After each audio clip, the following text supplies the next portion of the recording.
start and power up. And welcome to Claim the Game. I'm Daniel Soto. And I'm Miranda Sanchez. And today we'll be talking about the ridiculousness that is PETA.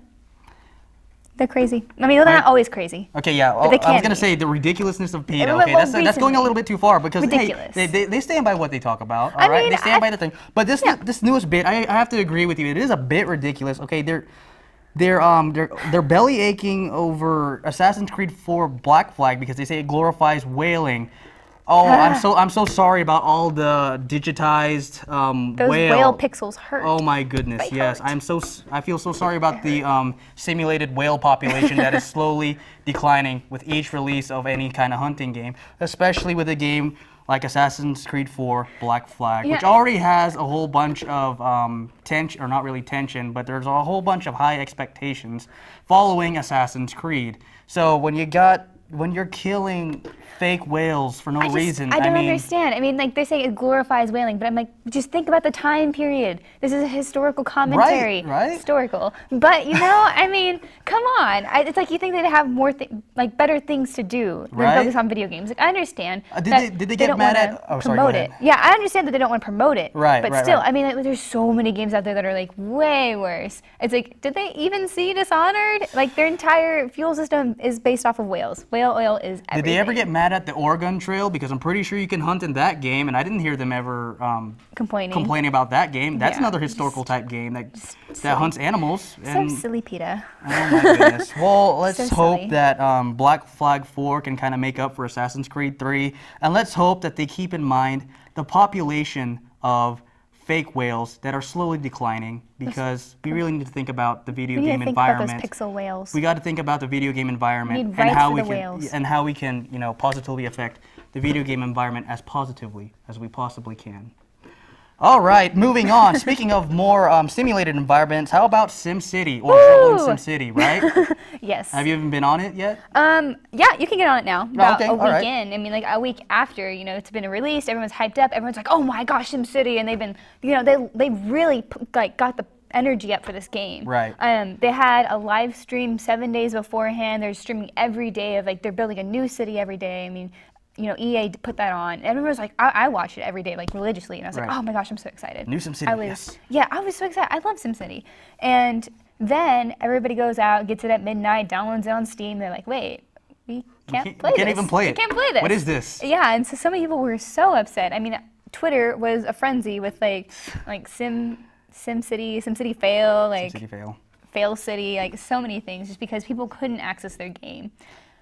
I mean, I would be mad. Well, I understand that, and it's like I want to be able to get the best fake apartment or best simulated apartment, and now I can't because the servers were offline. But you said that it's back on right now, right? Right. Okay. Yeah, they fixed the problem. Well, that's good. They, you know, compensated. They're like, EA, you know, of course, EA Max has apologized. So, you know, guys, we're so sorry. We were working so hard. Like on Twitter, they were constantly updating what they were doing. Like, okay, we are working on these servers right now, so this region of wherever is going to be up soon. So they were constantly trying to work the best they could. I mean, I feel like they just weren't, well, obviously, they just weren't ready for the masses who were ready for SimCity. Well, I guess that's like a foresight then on their part. Yeah, I mean, I think they should have taken note of, like, Warcraft launches. You know, when World of Warcraft gets new games, I mean, it's crazy. I mean, people follow it religiously too. And so I feel like they should have taken a note of that and prepared better. Their servers just were Well, do you think that this is going to hurt the SimCity franchise or the SimCity brand at all?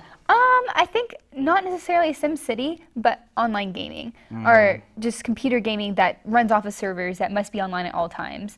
Because I feel like if they can't handle that, people are going to just avoid the day one launch, and which is okay. I mean, that's what I did. I mean, I didn't buy SimCity right off the bat. I was like, you know what? Okay, it's SimCity or Tomb Raider. So I got Tomb Raider. I mean, money can only go so far. Right. So, I mean, I'm glad I did. Yeah. I was just like, I would have been so mad. I've been like, well, I got a game and I can't play it. And so many people were. But I feel like EA, I mean, in addition to updating all the fans on what was going on, they also are compensating them by giving them a free game. Oh, well, that's good. I'm not too sure what the game was, but they are going to give it to them if you bought it between certain dates, you know, saying, you know, hey, we're so sorry that this just didn't work out right, and so please enjoy our game. Well, that's good that, you know, they thought, they thought about, you know, what the other gamers were thinking. Hopefully everybody gets this figured out and this doesn't happen again. So that's all we have for news and notes today. We'll get ready to level up when we get back. Stay tuned.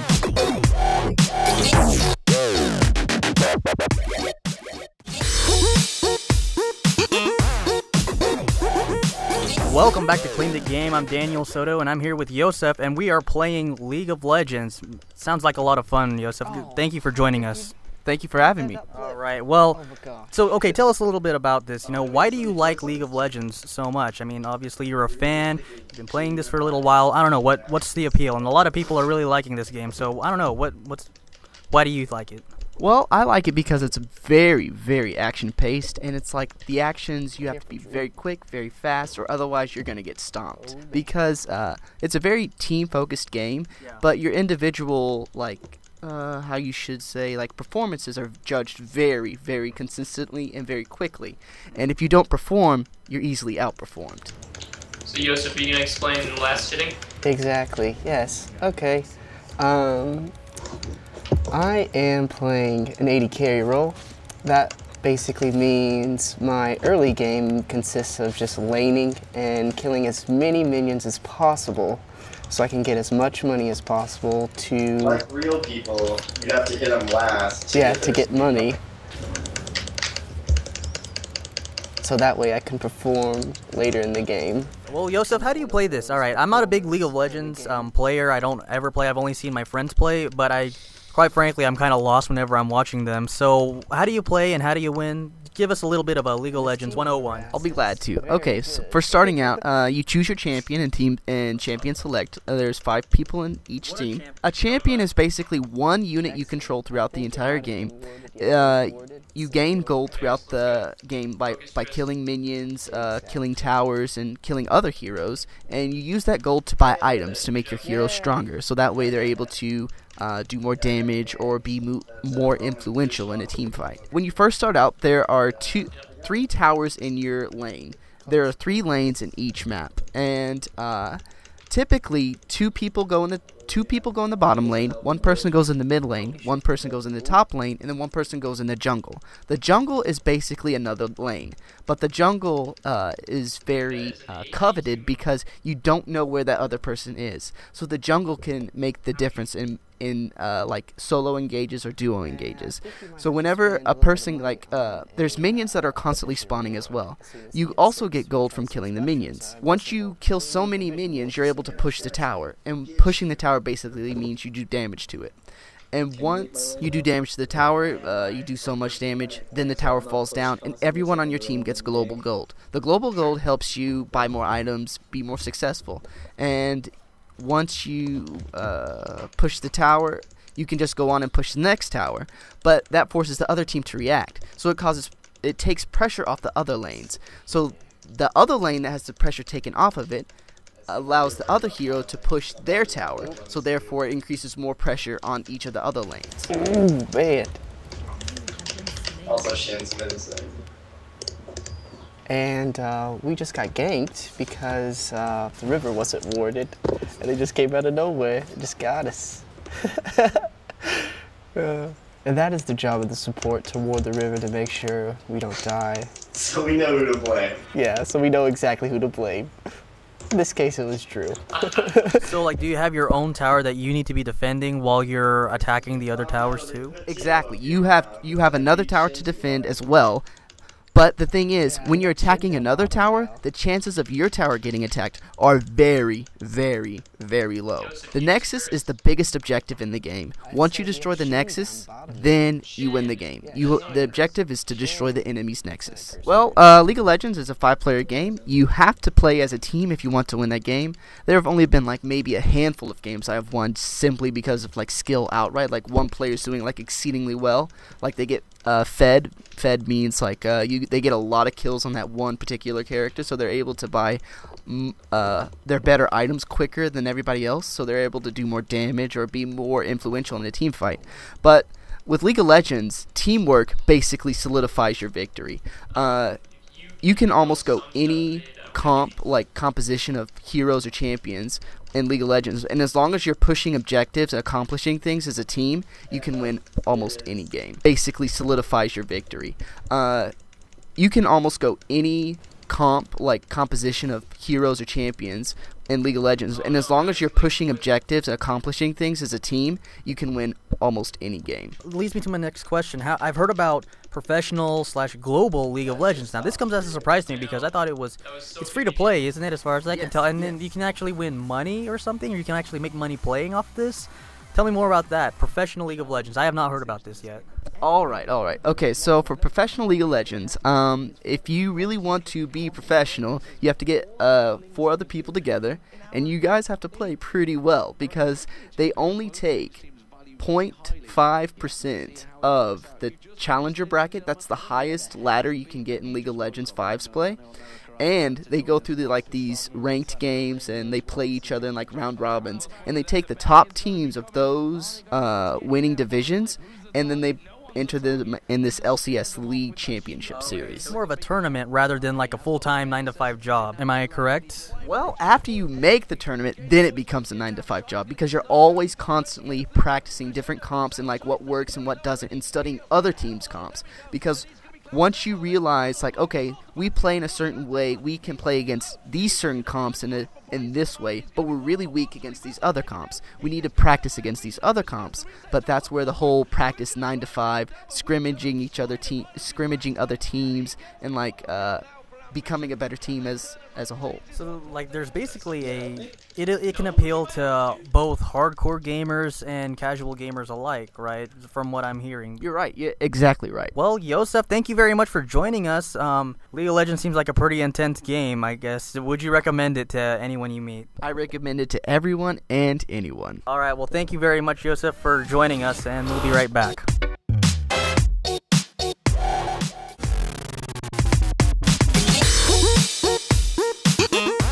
Hey guys, and welcome back to Claim the Game. I am Miranda Sanchez. And I'm Daniel Soto. And today we will be talking about the evolution of game genres. And here with us today is Justin and Yosef. Welcome, guys. Welcome to the show. Glad to have you here. Glad to be here. Thank you. Okay, all right. And we will start this off is what is the most influential game genre, and why do you guys think that? Justin, we'll start with you.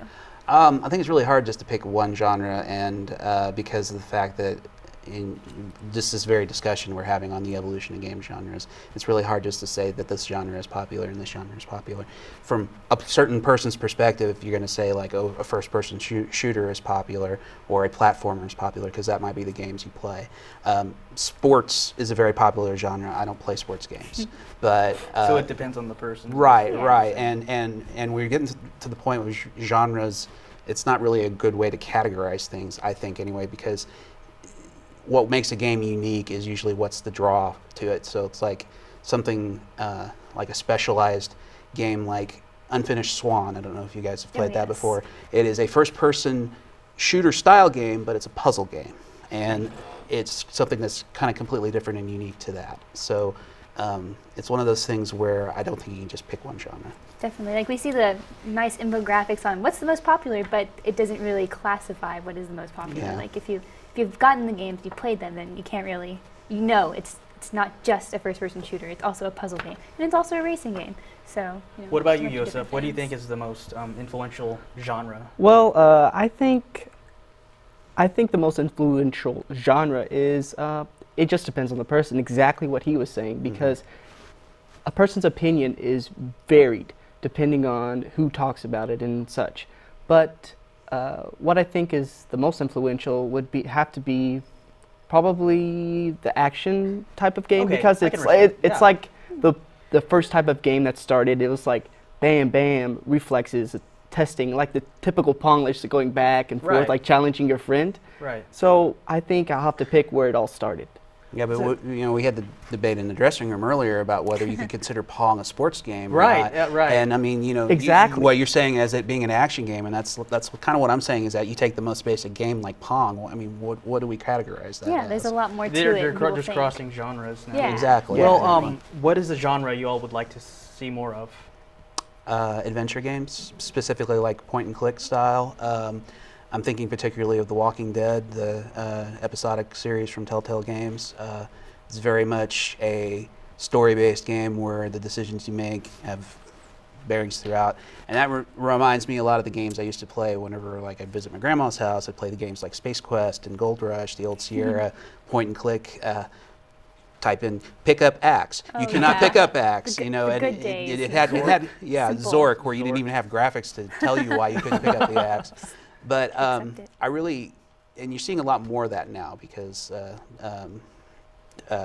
Telltale has been doing that for a long time. Double Fine is has already come out with one adventure game. They're coming out with another adventure game. And they've gotten a lot more popular than they have been recently, especially with the resurgence now we're seeing in PC gaming. So. Yusuf, what do you think? What do you think is a genre you'd like to see more of? I would love to see like more cross-genre games, like a type of adventure, like RPG, like shooter game. The Walking Dead, that was a great video game because it was like a type. Yeah, it was the type of game like you would walk around. You're like, oh, is this okay? Can I click on this? Oh, I don't know, but it had those quick. Like, oh my gosh, something's happening. Oh my goodness, what are we gonna do? These guys kind of eat me. Exactly. And I would love to see more games like crossing boundaries and putting things together that have never been done before. Yeah. What do you guys think are some of the best cross-genre platforming games, or just mixed with shooting, or what's really working for you? For me, I know like Castle Crashers has been great. Side-scrolling, and puzzles, and then fighting, and just like a bunch of great stuff mixed in. What works for you guys? You're gonna love Battle Blocks. I have played it. I'm on the beta. So. Oh, that's great. You'll have to tell me about it later. It's fun. I don't know. I really like what I've seen as far as like first-person puzzle games. I'm a big fan of both Portals. I can play those over and over again, and that's like games I have finished and will go back and play over and over again because they're that much fun.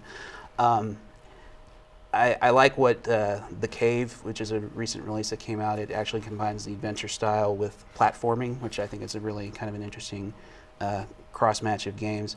I just want to see it done well because there's games that don't do it well. Yeah. And, like, I liked Brutal Legend, but Brutal Legend was sneaky because it starts you out thinking it's like a God of War style action game. It's like, okay, this is cool. It's Jack But Black. it was kind of goofy as Yeah, and then you get you get about 20 minutes in, and then it turns into a real-time strategy game. I'm like, wait, what? Not what I purchased. And that's the way I felt whenever I played that game, and they were really like the demo didn't tell you anything about that. Yeah. And so when you actually played it, it was like, oh. What about you, Yusuf? What do you think? What do you think are some of the cross genres that have worked or that you like? One of my favorite games to play, and I still play quite a few hours on, is Minecraft. It's one of those survival games that you build your own stuff. It's like, don't come in my place, don't come in here, I'm gonna punch you, I'm gonna get you. You would love to hear my kids playing that game because they're like, don't come in my house. Exactly. Right. Over Christmas break, I went to my parents' house, and some of my best time I spent there, we played 4-player on the Xbox. It just recently released. And we spawned, and then we just branched out in 4 ways. Go! Who can survive the longest? Nice. Who won? It always ended up being me because my little brothers would just like try to tame a dog, and then it would just kill him. Yeah, you Gotta have the bones. Yeah, gotta have those bones, man. It doesn't work if you don't have that. So, Yusuf, what kind of genre would you like to see more of? Because, there's a lot out there, but what really do we need? I think we need more puzzle games, like very well done puzzle games. He was talking about The Cave. I was very skeptical about The Cave because I saw a couple friends playing a beta test of it. I was like, I don't know. It looks okay. It has those like RPG-esque elements by picking which adventurers you take with you. Right. But when I saw the video on YouTube, I was like, okay, this is the real deal. Yeah. They weren't kidding about this because all the maps are about the same, but there's different paths you can take depending on what your party's taking. Like there's this one called the Time Traveler. She can like phase through certain places, and like phasing through the certain place makes you avoid the entire path around all the way, so it saves you so much time. And you also get different story beats based on the characters that you pick. So, and you got 7 characters in the game, so you got all sorts of combinations. What system is this for? I mean, it's for PC. Pretty much everything. Yeah. Like you can get on. It's Xbox Live, Yeah. PlayStation 3. You can even get it on the Wii U. So the Wii U has games. The people. Wii U? What? How about that? Yeah, Runner I 2. didn't know What? Play Runner 2. That's the best one so far. Well, goodness. Justin, Yusuf, thank you so much for joining us, and more when we return. All right, now we're joined by Corey and Alicia. They're the Northerns, and we're going to ask them right now, how much do you guys play video games? I'd say it depends on my mood. If I'm really depressed, then I play them quite a bit. Okay, how are you guys liking the Xbox 360? He freaking loves it. BioShock, man. He steals it from me. Is it the new Bioshock, Bioshock Infinite? No, I started with the original one. Okay, now we're gonna have a bro moment right now because Bioshock, the first one, could be my favorite game of all time. I got the game and start to finish 3 weeks, or maybe less than that. That's very. Yeah. Now. A little less. I was keeping track because I didn't get to play the Xbox. Oh, so it's not the frustration that he's gone. It's the frustration like, honey, get off the Xbox. My turn. Yeah. Welcome back to Claim the Game. I'm Daniel Soto, and I'm here with Matthew, the returning champion, and here with the new challenger, Zach. And today we are playing Metagame, where two players will be going head-to-head in a fierce battle of video game knowledge. All right, now here's how we play, gentlemen. Each contestant will draw 5 cards. These cards will represent 5 different video games. Then I will lay down a question card. Afterwards, the contestants will lie down the card they think best fits the question. Then the contestants will have 15 seconds to explain why. 15 seconds, boys, all right? All right, I can do it. Only 15. All right, awesome. We will play a best of 3 series to decide the winner. Let's play Metagame. All right, first question. Which would make a better novel? Zach, we'll start with you. You're the challenger. Which would make a better novel? Better novel. I'm going to have to go with Grand Theft Auto 3. Oh, my dog. Just because the story behind it is just crazy. There's just so much you could do. There's so much to write about, gangs, cops. It'd be the perfect novel. I didn't even know that there was a story to that game. I thought you just ran around doing what you wanted. That's what everyone thought, but there's an awesome story. Lots of gangs, lots of cops. Perfect novel material. Okay, so there's a lot of different characters you could write about. Matthew, what you got? What would make a better novel? I'm going to go with Diablo. Diablo. And the reason I picked Diablo is because the storyline, and let's not, like, it goes into Diablo 2, Diablo 3. Diablo 3 is a hugely anticipated game, and people are into Lord of the Rings and Harry Potter. That's right down that aisle right there. Okay, well, I've considered you all's reasoning, and I have to go with Matthew on that one. He was better supported, and quite frankly, I'm pretty sure Grand Theft Auto does not have any storyline. But that's just me. Okay, 1 for Matthew. Okay, second question. Which is more realistic? Zach, what do you got? Which is more realistic? More realistic. Honestly, you can't get any more realistic than Duck Hunt.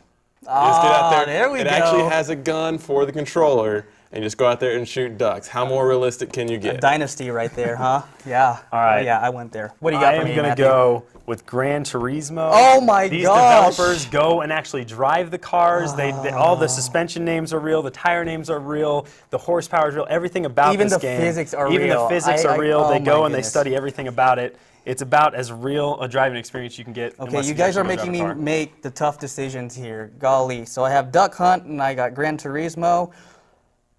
And for the win, I go with Gran Turismo. Congratulations, Matthew. You have just won a $10 gift card to New York Pizza. Thanks for playing, Zach. I mean, good job. Good job to both our combatants. It was a fun game. All right, yes, sportsmanship, like it.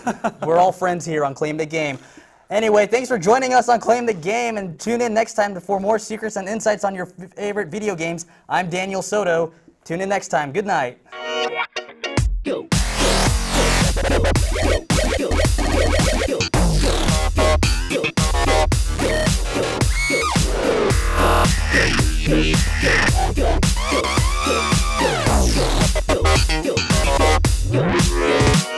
Portions of today's program were underwritten through a grant by Jimmy John's, gourmet sandwiches since 1983. And New York Pizza and Pasta, located on historic Campus Corner.